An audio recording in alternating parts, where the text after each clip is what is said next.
vai ler são as ideias de um homem que consta nos anais da história dos Estados Unidos como um dos homens que ajudaram a fazer a moderna economia dos Estados Unidos.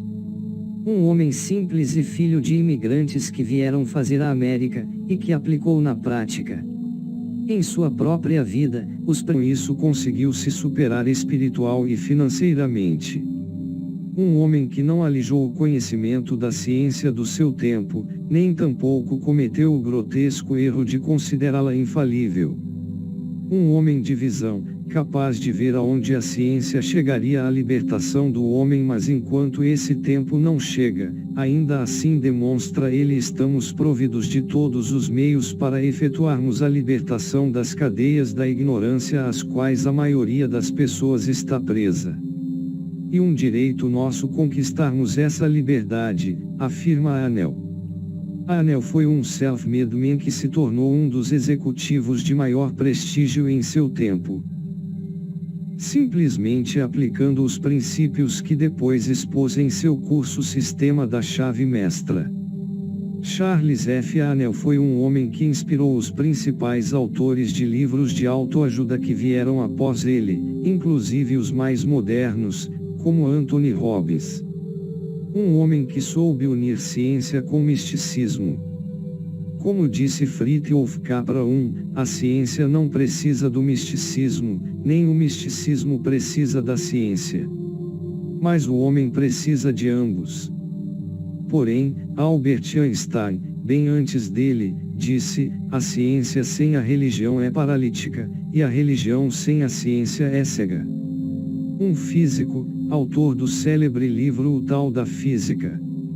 Albert Einstein, o cientista mais bem conceituado na história da humanidade, ainda disse, a religião do futuro será cósmica e transcenderá um Deus pessoal, evitando os dogmas e a teologia. Abrangendo os terrenos material e espiritual, essa religião será baseada em certo sentido religioso procedente da experiência de todas as coisas, naturais e espirituais, como uma unidade expressiva ou como a expressão da unidade. O budismo corresponde a essa descrição. Eu poderia citar dezenas e dezenas de frases ditas por Einstein a respeito de seu pensamento místico, mas acho que mais essas duas bastam. O ser humano vivencia a si mesmo, seus pensamentos como algo separado do resto do universo, numa espécie de ilusão de ótica de sua consciência. E essa ilusão é uma espécie de prisão que nos restringe nossos desejos pessoais, conceitos e ao afeto pelas pessoas mais próximas. Nossa principal tarefa é a de nos livrarmos dessa prisão, ampliando o nosso círculo de compaixão, para que ele abranja todos os seres vivos e toda a natureza em sua beleza. Ninguém conseguirá alcançar completamente esse objetivo, mas lutar pela sua realização já é por si só parte de nossa liberação e o alicerce de nossa segurança interior. O homem intelectual descobre aquilo que é, mas o homem espiritual realiza em si aquilo que deve ser. Albert Einstein. A chave mestra Charles F. Anel. Algumas pessoas parecem atrair o sucesso, o poder, a riqueza e a realização com bem pouco esforço consciente, outras o conquistam com grande dificuldade, enquanto algumas, por mais que o tentem, nunca conseguem alcançar o que ambicionam, realizar seus desejos e ideais. Porque algumas pessoas realizam seus sonhos com facilidade, outras com dificuldade e outras não os conseguem de modo algum. Por que acontece isso? A resposta se acha neste livro, a verdadeira chave mestra que lhe ensinará a usar o poder da mente. Cultivar e desenvolver uma compreensão que lhe permitirá controlar o corpo e a saúde. Melhorar e fortalecer a memória. Desenvolver a percepção e a sagacidade. Destruir a desconfiança, a depressão, o medo, a melancolia e todas as formas de limitação. A chave mestra lhe descortinará os princípios corretos e lhe sugerirá métodos para realizar sua aplicação prática e eficaz. A chave mestra se baseia em verdades científicas absolutas e libertará as possibilidades que estão inativas em cada indivíduo, ensinando-lhes a utilizar uma ação poderosa para aumentar sua capacidade efetiva, levando ao aumento da energia, do discernimento, do vigor e da elasticidade mental. A chave mestra mudou as vidas de milhares de homens e mulheres, visto que substituiu certos métodos incertos e confusos por certos princípios definidos, acessíveis e práticos. Charles F. Anel, um autêntico homem de sucesso, nasceu em Michigan em 1866 e se destacou notavelmente no mundo dos negócios. Autor de numerosos livros de sucesso como Os Surpreendentes Segredos do Yogi e A Porta da Prosperidade, conseguiu refletir neles os princípios de seu sucesso. A chave mestra, sua obra mais importante, se converteu em um dos livros de autoajuda mais lidos de todos os tempos. Introdução à natureza nos obriga, a todos, a nos mover pela vida. Não poderíamos permanecer imóveis por mais que assim o desejássemos. Cada pessoa de pensamento correto não deseja simplesmente se mover pela vida como um produtor de sons ou permanecer como uma planta, mas quer também se desenvolver, melhorar e continuar com seu desenvolvimento mental durante toda a sua vida. 2. No sentido de ser falante. Os animais produzem som, o cão late, o boi muge, etc. Nota do tradutor. Este desenvolvimento somente pode acontecer melhorando a qualidade dos pensamentos e os ideais do indivíduo, e as ações e condições que surgem como resultado dos pensamentos. Daí que um estudo do processo criador do pensamento e como aplicá-lo é de suprema importância para cada um de nós. Este conhecimento é o meio pelo qual a evolução da vida humana na Terra pode se acelerar e você pode ficar inspirado no processo. A humanidade busca ardentemente a verdade e estuda todas as vias possíveis. Nesta busca já foi produzida uma literatura especial que cobre um vasto perfil, desde o trivial até o sublime. Indo além da adivinhação, e passando por todas as filosofias, se chega à verdade final em A Chave Mestra. A chave mestra é dada ao mundo para que se utilize a grande inteligência cósmica, para atrair o correspondente às ambições e às aspirações de cada leitor. Cada coisa e instituição que vemos em torno de nós, criada pela ação humana, existiu primeiro como um pensamento em alguma mente humana. O pensamento, portanto, é construtivo. O pensamento humano é o poder espiritual do cosmos operando através de sua criatura que é o homem. A chave mestra instrui o leitor em como utilizar esse poder, e a usá-lo construtiva e criativamente. As coisas e condições que desejamos, para que se tornem realidade precisamos criá-las primeiro no pensamento. A chave mestra explica e indica o processo. O ensino de A Chave Mestra vem sendo publicado até agora em forma de um curso por correspondência de 24 lições, entregue aos estudantes uma por semana durante 24 semanas. O leitor que receber as 24 partes de uma só vez é advertido a não procurar ler o livro como um romance, pois deve tratá-lo como um estudo consciencioso, para se aprofundar no significado de cada parte, lendo e relendo só uma parte por semana antes de avançar à seguinte. De outro modo, as partes posteriores tenderão a ser mal entendidas e o leitor perderá seu tempo.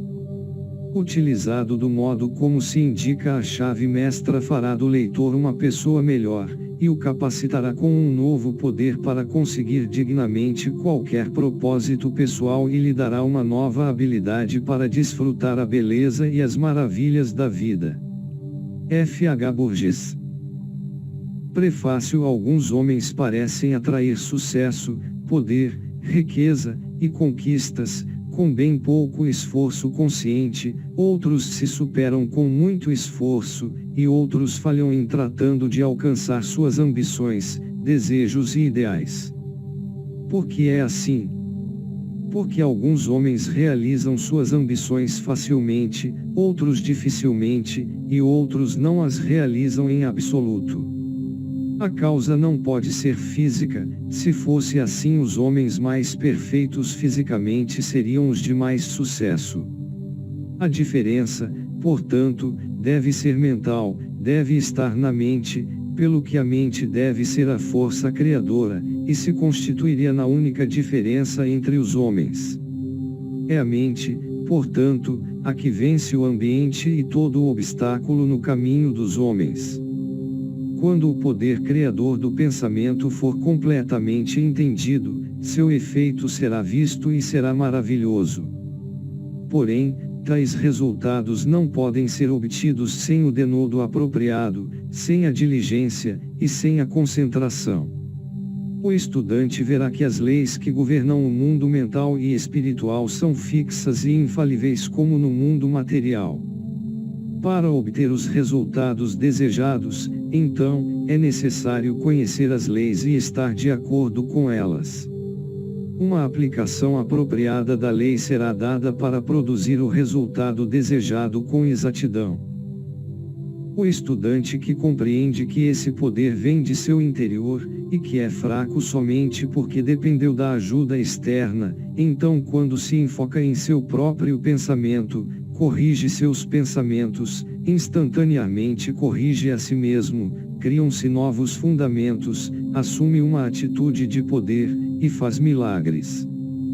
Portanto, quem falha em investigar e aproveitar o progresso maravilhoso que traz esta última e grandiosa ciência, logo estará relegado e isolado, e seria como o homem que se nega a reconhecer e aceitar os benefícios que a compreensão das leis da eletricidade trouxeram para a humanidade.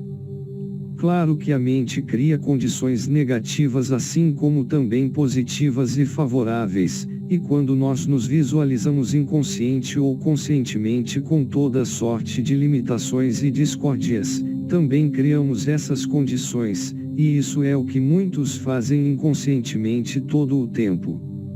Esta lei, assim como qualquer outra lei, não depende das pessoas. Porém, esta lei está operando constantemente e traz implacavelmente a cada indivíduo exatamente o que ele criou, isto é, tudo o que um homem semear, colherá. A abundância, portanto, depende de um reconhecimento das leis da abundância, e do fato de que a mente não só é a criadora, senão o único criador de tudo que aí está. Certamente nada se pode criar conscientemente antes que saibamos que isso pode ser criado e então fazemos o trabalho apropriado para criar de modo consciente. Não existe mais eletricidade no mundo hoje do que havia há 50 anos, porém, foi somente quando alguém descobriu a lei que governa a eletricidade que pudemos receber o benefício deste serviço. Agora que a lei da eletricidade é compreendida, praticamente o mundo inteiro está iluminado por ela. Do mesmo modo com a lei da abundância, somente os que reconhecem a lei e trabalham em harmonia com ela, gozam de seus benefícios. O espírito científico agora domina todos os campos do conhecimento, as relações de causa e efeito já não são ignoradas. O descobrimento de parte da lei marcou uma época no progresso humano, isso eliminou a incerteza e o capricho na vida dos homens, substituindo-os pela lei, a razão, e a certeza. Os homens agora entendem que para cada resultado há uma causa eficiente e definida, e quando um dado resultado é desejado, eles buscam as condições através das quais este resultado pode ser alcançado. A base sobre a qual descansam todas as leis foi descoberta pelo raciocínio indutivo que consiste em comparar vários casos separados, um com o outro, até que o fator comum que os produz seja encontrado. É a este método de estudo que as nações civilizadas devem grande parte de sua prosperidade e é a parte mais valiosa de seu conhecimento. Com isso prolongou a vida, mitigou a dor, atravessou os rios, iluminou-se a noite com o esplendor da luz, ampliou-se o campo da visão, o movimento se acelerou, as distâncias foram encurtadas, facilitou-se a comunicação, também permitiu aos homens descer no mar, e voar pelo ar. Então os homens logo tentaram estender as bênçãos deste sistema de estudo a seu método de pensamento, e quando se tornou evidente que certos resultados seguiam um método particular de pensamento, somente restou classificar esses resultados.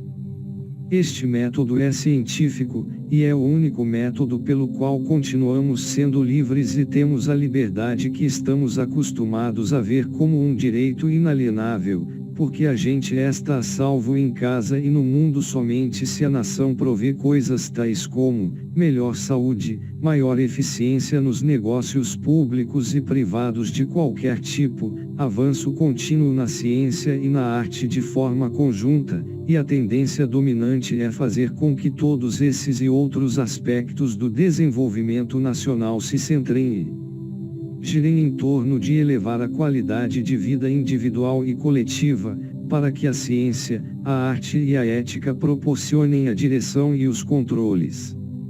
A chave mestra se baseia na verdade científica absoluta e trará à tona as possibilidades que se encontram latentes no indivíduo, e ensina como estas podem ser levadas à ação poderosa para aumentar a capacidade efetiva da pessoa, trazendo energia agregada, discernimento, vigor e elasticidade mental. O estudante que alcançar uma compreensão de como operam as leis mentais terá a habilidade para obter resultados até agora inimagináveis, e que dificilmente podem ser empresados em palavras. Explica o uso correto dos elementos receptivos e ativos da natureza mental, e instrui o estudante no reconhecimento da oportunidade, reforça a vontade e os poderes do raciocínio, e ensina a desenvolver maiores usos para a imaginação, os desejos, as emoções e a faculdade intuitiva. E da iniciativa, tenacidade de propósito, sabedoria para escolher, inteligência e capacidade para desfrutar a vida em seus planos superiores. A chave mestra ensina o uso do poder da mente, o poder verdadeiro da mente, não qualquer dos substitutos e perversões, não tem nada a ver com hipnotismo, a magia ou quaisquer outros mais ou menos fascinantes enganos pelos quais muitos são levados a pensar que se pode ter algo em troca de nada. A chave mestra cultiva e desenvolve a compreensão que lhe permitirá controlar o corpo e consequentemente a saúde. Melhora e reforça a memória. Desenvolve a intuição, o tipo de intuição que caracteriza todo homem de sucesso nos negócios, o tipo que permite ver as possibilidades assim como as dificuldades em cada situação, o tipo que lhe permite ver as oportunidades ao alcance de sua mão. Porém, milhares falham ao ver as oportunidades quase ao seu alcance, enquanto trabalham laboriosamente em situações de baixa ou nenhuma possibilidade de proporcionar uma substancial retribuição. A chave mestra desenvolve o poder mental, e isso significa que os outros reconhecem instintivamente que você é uma pessoa de força, de caráter, e que eles fazem o que você quer que façam. Significa que você atrai homens e coisas até você, que você é o que algumas pessoas chamam de sortudo. Essas coisas lhe acontecem porque você compreende as leis fundamentais da natureza, e está em harmonia com elas. Você está em sintonia com o infinito, você entende a lei da atração, as leis naturais do crescimento, e as leis psicológicas na qual se embasam todas as vantagens do mundo social e de negócios. O poder mental é o poder criador, lhe dá a habilidade de criar por meio você próprio, não significa a habilidade de tomar algo de outra pessoa. A natureza nunca faz as coisas desse modo. A natureza faz duas folhas de erva onde uma cresceu antes, e o poder da mente permite ao homem fazer o mesmo. A chave mestra desenvolve a intuição e a sagacidade, incrementa a independência, a capacidade e a disposição para ser úteis. Destrói a desconfiança, a depressão, o temor, a melancolia, e toda forma de carência, limitação e fraqueza, inclusive a dor e a doença, desperta os talentos enterrados, aumenta a iniciativa, a força, a energia, a vitalidade, desperta a capacidade para apreciar o belo na arte, na literatura e na ciência. Mudou a vida de milhares de homens e mulheres, substituindo os princípios e métodos incertos e nebulosos por princípios de base no qual todo sistema de eficiência deve repousar. Albert Gary, o presidente da Corporação do Aço dos Estados Unidos, disse: os serviços de conselheiros, os instrutores, peritos eficientes na consecução do sucesso são imprescindíveis para a maioria das grandes empresas de negócios. Porém, eu acredito que o reconhecimento e a adoção de princípios corretos são mais importantes. A chave mestra ensina os princípios corretos, e sugere os métodos para fazer uma aplicação prática dos princípios. Nisso difere de qualquer outro curso de estudos. Ensina que o único valor possível que se pode ligar a qualquer princípio está em sua aplicação. Muitos leem os livros, tomam em casa cursos de estudo, assistem a conferências toda a sua vida sem jamais fazer qualquer esforço para demonstrar o valor dos princípios desvelados. A chave mestra sugere métodos através dos quais o valor dos princípios ensinados podem ser demonstrados e postos em prática na experiência diária. Há uma mudança no pensamento do mundo. Esta mudança se manifesta silenciosamente em nosso meio, e é mais importante que qualquer outra que o mundo experimentou desde a queda do paganismo.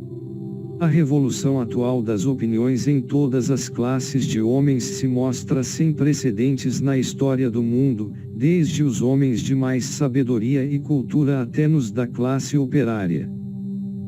A ciência demorou para fazer tais descobrimentos, revelou tanta infinidade de recursos, descortinou tão grandes possibilidades e forças tão insuspeitas que os cientistas vacilam cada vez mais em afirmar certas teorias como certas e indubitáveis, ou para negar algumas teorias como absurdas ou impossíveis, e assim uma nova civilização está nascendo. A tradição, os credos, e a crueldade passam, a visão, a fé e o serviço tomam seu lugar. As cadeias da tradição se fundem afastadas da humanidade, e quando a escória do materialismo se dilui, o pensamento é liberado e a verdade ascende em uma esfera repleta diante uma multidão assombrada. O mundo inteiro está às vésperas de uma nova consciência, um novo poder, um novo conhecimento, e uma nova manifestação dos recursos dentro do ser. O último século viu o progresso material mais magnífico da história. O século presente aumentará o progresso do poder mental e espiritual. A ciência física decompôs a matéria em moléculas, as moléculas em átomos, os átomos em energia, e esta foi levada, por Sir Ambrose Fleming, em um lugar na instituição real, para explicar esta energia na mente. Ele disse, em sua última essência, a energia pode ser incompreensível para nós, exceto como uma manifestação da operação direta do que chamamos mente ou vontade. Vejamos quais são as forças mais poderosas na natureza. No mundo mineral tudo é sólido e fixo. Nos reinos animal e vegetal tudo está em flutuação, mudando sempre, criando e recriando. Na atmosfera nós encontramos calor, luz e energia. Cada reino se torna mais fino e mais espiritual, assim como nós passamos do visível ao invisível, do vulgar ao refinado, da baixa potencialidade à alta potencialidade. Quando alcançamos o invisível, encontramos energia em sua máxima pureza e a maioria dos estados voláteis. E como as forças mais poderosas da natureza são as forças invisíveis, do mesmo modo vemos que as forças mais poderosas do homem são suas forças invisíveis, sua força espiritual, e o único modo em que a força espiritual pode se manifestar é através dos processos do pensamento. Pensar é a única atividade que o espírito possui, e o pensamento é o único produto do pensar.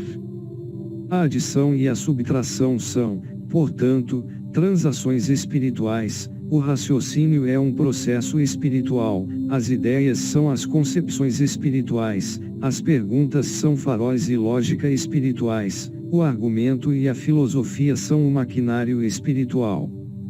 Cada pensamento põe em ação algum tecido físico, partes do cérebro, nervo ou músculo. Isso produz uma verdadeira mudança física na construção do tecido. Portanto, somente é necessário ter certo número de pensamentos em um dado assunto para produzir uma mudança completa na organização física de um homem. Este é o processo através do qual o fracasso é mudado por sucesso. Os pensamentos de coragem, poder, inspiração, harmonia, substituem os pensamentos de fracasso, desespero, falta, limitação e discórdia, e quando esses pensamentos se enraizam, o tecido físico é modificado e o indivíduo vê a vida com nova luz, as antigas coisas realmente foram superadas, todas as coisas se tornaram novas, ele nasce outra vez. Desta vez nascido do Espírito, a vida tem um novo significado para ele. Ele é reconstruído e plenificado de alegria, confiança, esperança e energia. Vê as oportunidades para o sucesso, as quais até agora era cego. Reconhece as possibilidades que antes não tinham significado para ele.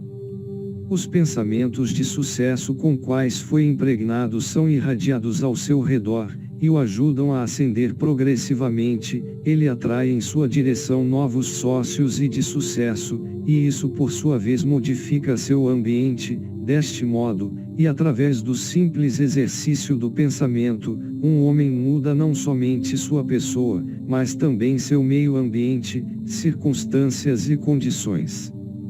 Você verá, e precisa ver, que estamos no raiar de um novo dia, que as possibilidades são tão maravilhosas, tão fascinantes e ilimitadas.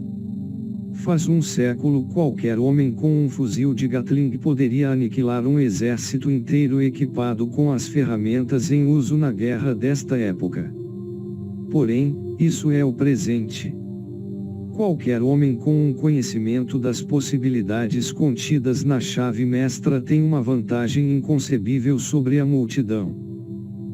Introdução Parte 1. Tenho o privilégio de incluir aqui a parte 1 do sistema da chave mestra. Você gostaria de trazer à sua vida mais poder. Mantenha a consciência de poder. Mais saúde. Mantenha a consciência de saúde. Mais felicidade. Mantenha a consciência de felicidade. Viva a essência destas coisas até que cheguem a ser suas por direito próprio. Então será impossível separá-las de você. As coisas do mundo fluem do poder interno do homem, com o qual ele as rege. Você não necessita adquirir este poder. Você já o tem. Porém, precisa entendê-lo.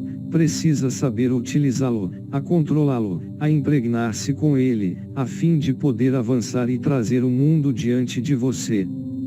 Dia a dia, enquanto você avança e avança, você ganha força, sua inspiração se aprofunda, seus planos se cristalizam, ganha entendimento, você finalmente perceberá que este mundo não é montão de pedras e madeira mortas, que é um ser vivo. É feito dos corações palpitantes da humanidade. É vida e beleza. É evidente que se requer entendimento para trabalhar com o material desta descrição, Porém, os que chegam a este entendimento são inspirados por uma nova luz, nova força, adquirem confiança e maior poder a cada dia, realizam suas esperanças e seus sonhos se tornam realidade, sua vida tem um significado mais profundo, completo e mais claro que antes. Agora, a parte 1.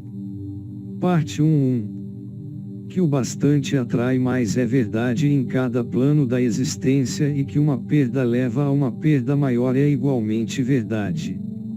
2. A mente é criadora, e as condições, o ambiente e todas as experiências na vida são o resultado de nossa atitude mental habitual ou predominante. 3. A atitude mental depende necessariamente do que pensamos. Portanto, o segredo de todo poder, toda conquista e de toda posse dependem de nossa forma de pensar. 4. Isso é verdade porque precisamos ser antes de fazer e podemos fazer somente até o ponto em que somos e o que somos depende do que pensamos. 5. Não podemos expressar o poder que não possuímos. A única forma em que podemos obter a posse do poder é alcançando a consciência de poder, e nunca chegaremos a ser conscientes do poder até que aprendamos que todo o poder vem de nosso interior. 6. Há um mundo interior, um mundo de pensamentos, sentimentos e poder, de luz, vida e beleza e, ainda que invisível, suas forças são poderosas. 7. O mundo interior é governado pela mente. Quando descobrimos este mundo, encontramos a solução para todo problema, a causa para cada efeito, e desde esse mundo interior sujeito a nosso controle, todas as leis do poder e da posse estão também sob nosso controle. 8. O mundo externo é um reflexo do mundo interno. O que aparece no exterior é o que se encontra no interior. No mundo interior pode-se encontrar sabedoria infinita, poder infinito, provisão infinita de todo o necessário, esperando para ser revelado, desvelado e expressado. Se reconhecermos estas potencialidades no mundo interior, elas tomarão forma no mundo exterior. 9. A harmonia interna se refletirá no mundo externo em condições harmoniosas, entornos agradáveis, o melhor de tudo. É a base da saúde e do essencial necessário a toda grandeza, de todo poder, de toda habilidade, de toda façanha e de todo triunfo. Desarmonia no mundo interno significa habilidade para controlar nossos pensamentos, e para determinar por nós mesmos como nos deverá afetar cada experiência. 11. A harmonia interna dá como resultado otimismo e riqueza, a riqueza interna dá como resultado a riqueza externa. 12. O mundo externo reflete as circunstâncias e as condições da consciência interna. 13. Se encontramos a sabedoria no mundo interno, teremos o entendimento para discernir as maravilhosas possibilidades que estão latentes neste mundo interno, e tenderemos a poder para manifestar essas possibilidades no mundo externo. 14. Quando chegamos a estar conscientes da sabedoria interna, mentalmente tomamos posse desta sabedoria, e ao tomar posse mental adquirimos a verdadeira posse do poder e da sabedoria necessários para atrair a manifestação do essencial necessário para nosso desenvolvimento completo e harmonioso. 15. O mundo interno é o mundo prático no qual os homens e mulheres de poder geram a coragem, a esperança, o entusiasmo, a confiança, e a fé, através dos quais é dada a sutil inteligência para ter a visão e a habilidade prática para tornar realidade a visão.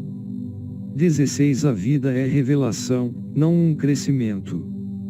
O que vem a nós no mundo externo é o que nós já possuímos no mundo interno. 17. Toda posse se embasa na consciência. Todo lucro é o resultado de um aumento de consciência. Toda perda é resultado de vida. 18. A eficiência mental depende da harmonia, discórdia significa confusão, portanto, quem adquire o poder deve estar em harmonia com a lei natural. 19. Relacionamo-nos com o mundo exterior com a mente objetiva. O cérebro é o órgão desta mente e o sistema nervoso cérebro-espinal nos põe em comunicação consciente com cada parte do corpo. Este sistema nervoso responde a toda sensação da luz, calor, olfato, audição e sabor.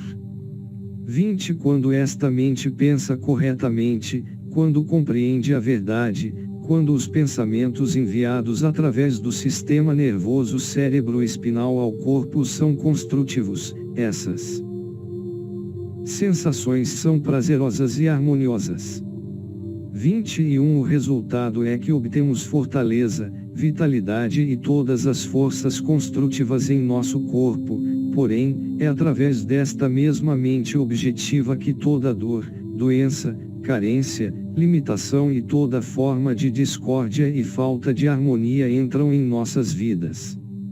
É por isso que através da mente objetiva, com pensamentos equivocados, nos relacionamos com todas as forças destrutivas. 22. Nós relacionamos com o mundo interior com a mente subconsciente. O plexo solar é o órgão desta mente, o sistema nervoso simpático controla todas as sensações subjetivas, como a alegria, o temor, o amor, a emoção, a respiração, a imaginação e todos os fenômenos subconscientes. É através do subconsciente que nos conectamos com a mente universal e entramos em relação com as infinitas forças construtivas do universo. 23. É a coordenação destes dois centros de nosso ser, e a compreensão de suas funções, o grande segredo da vida. Com este conhecimento podemos levar as mentes objetiva e subjetiva à cooperação consciente e assim coordenar o finito e o infinito. Nosso futuro está completamente sob nosso controle.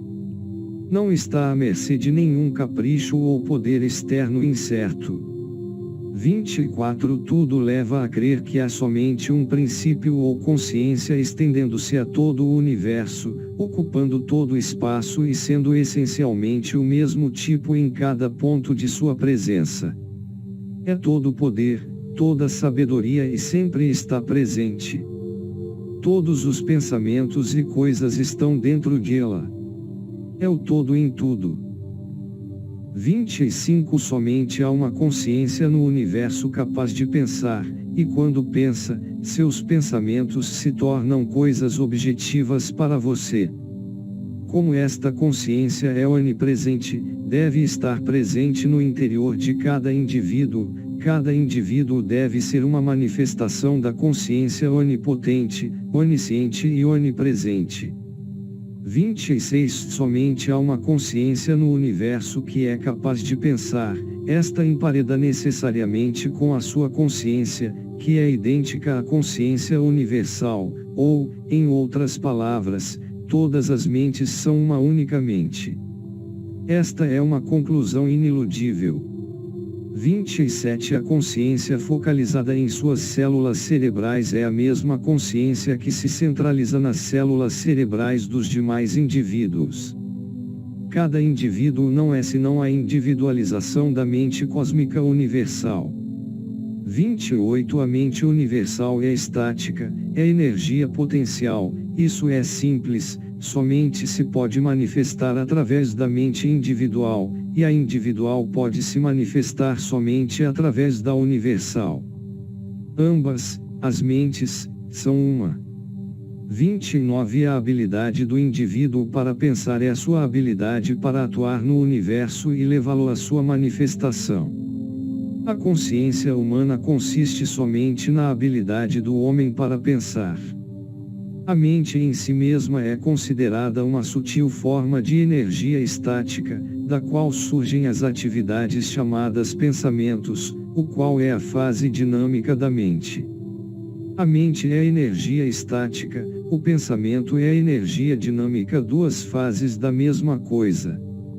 O pensamento é, portanto, a força vibrante formada pela conversão da mente estática em mente dinâmica.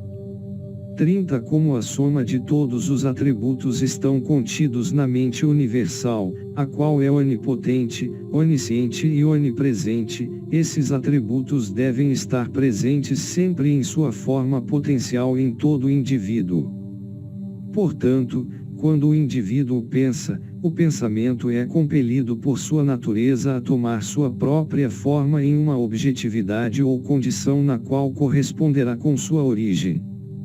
31 Cada pensamento, portanto, é a causa e cada condição um efeito, por esta razão é absolutamente essencial que você controle seus pensamentos para atrair somente as condições desejáveis.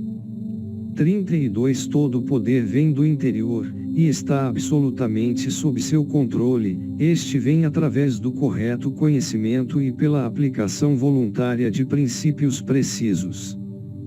33 Você pode se certificar que quando conquistar esta lei através do entendimento, e for capaz de controlar seu processo de pensamento, poderá aplicá-la em qualquer situação. Em outras palavras, você estaria em cooperação consciente com a lei onipotente, a qual é a base fundamental de todas as coisas. 34 A mente universal é o princípio vital de cada átomo que existe. Cada átomo está se esforçando para manifestar mais vida, todos são inteligentes, e todos estão procurando levar a cabo o propósito para o qual foram criados. 35 A maioria da humanidade vive no mundo externo, poucos já encontraram o mundo interno, e é o mundo interno que faz o externo, portanto, Criador, e cada coisa que você encontra em seu mundo externo foi criada por você no mundo interno. 36 Este sistema o levará à realização do poder, que será seu quando você entender a relação entre o mundo externo e o interno. O mundo interno é a causa, o externo o efeito, para mudar o efeito deve mudar a causa. 37 Perceberá ao mesmo tempo em que esta é uma ideia radicalmente nova e diferente. A maioria dos homens tenta mudar os efeitos trabalhando com os efeitos. Eles não veem que isso é simplesmente mudar uma forma de angústia por outra. Para eliminar esta discórdia, precisamos eliminar a causa, e esta causa somente pode ser encontrada no mundo interno. 38 Todo crescimento vem do interior. Isso é evidente em toda a natureza. Cada planta, cada animal, cada humano é um testemunho vivo desta grande lei, e o erro de sempre está em buscar a força ou o poder desde o exterior. 39 O mundo interno é a fonte universal de recursos, e o mundo externo é a expressão do fluxo. Nossa habilidade para receber depende de nosso reconhecimento desta fonte universal, esta energia infinita da qual cada indivíduo é uma expressão, e assim é com todos os indivíduos. 40 Reconhecer é um processo mental, a ação mental é, portanto, a interação da mente universal com a do indivíduo, e como a mente universal é a inteligência que preenche todo o espaço e anima todas as coisas vivas, esta ação e reação mental é lei da causa. Porém, o princípio de causa não se obtém da mente individual senão da mente universal. Esta não é uma faculdade objetiva senão um processo subjetivo, e os resultados são vistos em uma variedade infinita de condições e experiências. 41 Para expressar vida, precisa haver mente, nada pode existir sem ela. Cada coisa que existe é alguma manifestação desta substância básica da qual e pela qual todas as coisas foram criadas e são continuamente recriadas. 42 Vivemos no insondável mar da substância mental plástica. Esta substância está sempre viva e ativa. É sensível em grau máximo. Toma forma de acordo com demanda mental. O pensamento forma o molde ou matriz da qual a substância se expressa. 43 Lembre-se que somente na aplicação consiste o valor, e que a compreensão prática desta lei substituirá a pobreza por abundância, a ignorância por sabedoria, a discórdia por harmonia e a tirania por liberdade, e certamente não pode haver maior benção que essa a partir do ponto de vista material e social estabelecido.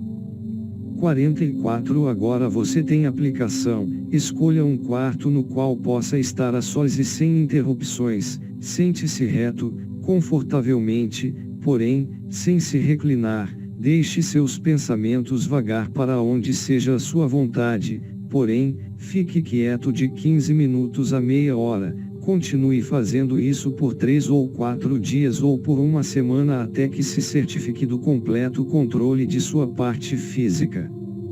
45 Muitos acharão isso demasiado difícil. Outros o conseguirão facilmente, porém, é absolutamente essencial obter o completo controle do corpo, antes que você esteja pronto para prosseguir. Na próxima semana você receberá as instruções para o próximo passo, enquanto isso você se aperfeiçoar nisso. Introdução Parte 2 Nossas dificuldades.